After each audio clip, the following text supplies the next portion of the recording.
Inflame me, O Holy Spirit. Sixth day, 30 days preparation for the Pentecost. Be filled and empowered to share. My dear friends,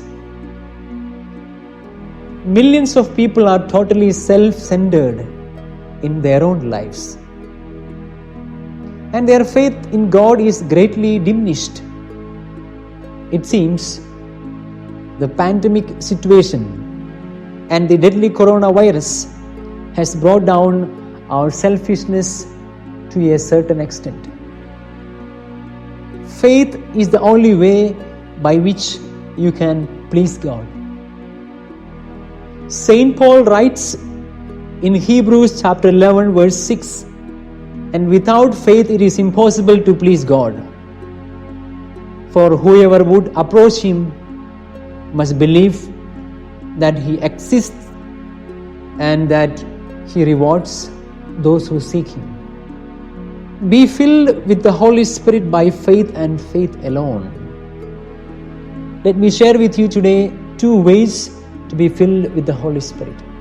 First, you must desire to live a life that will please the Lord.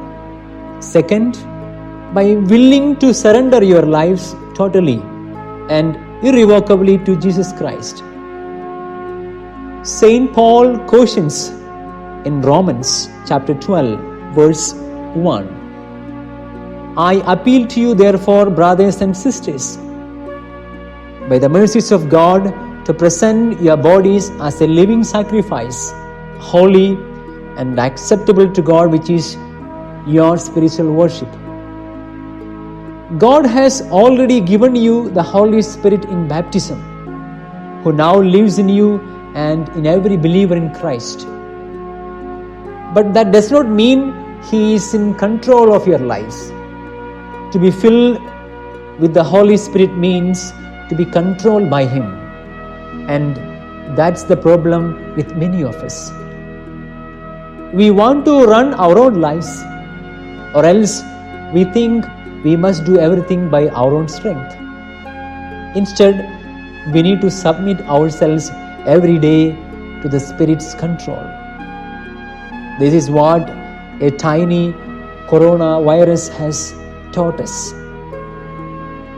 Therefore, we need not beg for the Holy Spirit, but revisit our lives and see what went wrong with our lives, because Jesus has promised that He will never leave us alone. Amen.